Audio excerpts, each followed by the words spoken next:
রাজ্য বিধানসভায় আমার গুরুত্বপূর্ণ বিষয়ে বলতে দেওয়া হচ্ছে না বলে আমি একটি মামলা করেছিলাম কলকাতা হাইকোর্টে। আজ সেই মামলার দীর্ঘ শুনানি হয় এবং শেষ পর্যন্ত মামলাটি ডিসপোজ অফ হয়েছে।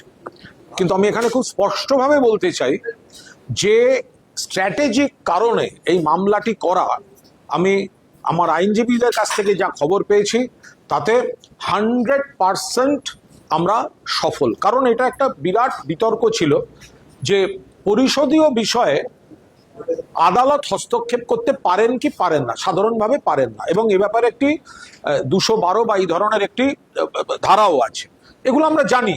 কিন্তু প্রশ্ন হচ্ছে তা সত্ত্বেও মামলাটা করলাম কেন। তা আমার এখানে খুব স্পষ্ট ব্যাখ্যা হচ্ছে, আমি যখন বলতে চাইছি তখন স্পিকার সাহেবের কাছে গেলে স্পিকার সাহেব বলছেন এটা আমার সাবজেক্ট নয়, এটা অপোজিশন চিফ হুইপ দেখবেন। আর অপোজিশন চিফ হুইপ বলছেন আমার উপর ইনস্ট্রাকশন আছে আপনার নাম দেওয়া যাবে না। অর্থাৎ আমাকে পিং পং বলের মতো এদিক ওদিক ঘোরানো হয়েছে, কিন্তু বলতে দেওয়া হয়নি।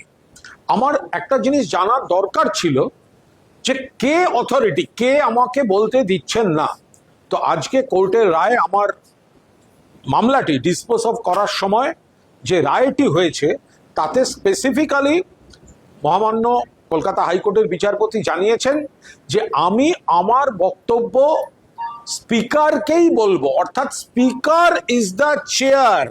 অর্থাৎ স্পিকারের কাছে গেলে যদি উনি বলেন যে না না এটা অপোজিশন চিফ হুইপ হয়নি বা অমুক হয়নি, এইভাবে এটা হবে না। মামলা শেষ হয়ে গেছে, বিধানসভার উপর আদালত হস্তক্ষেপ করেননি, কিন্তু তার নির্দেশে পরিষ্কারভাবে বলে দিয়েছেন যে আমি আমার সমস্ত অভিযোগ স্পিকারকে বলতে পারবো।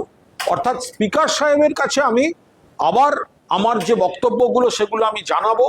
এবার কোর্টের রায়টিও আমি মেনশন করব, এবং তারপরেও যদি আমাকে আবার হয়রান করা হয় তাহলে আমি আবার এই ইস্যুটি নিয়ে কলকাতা হাইকোর্টে আবার ফিরে আসবো।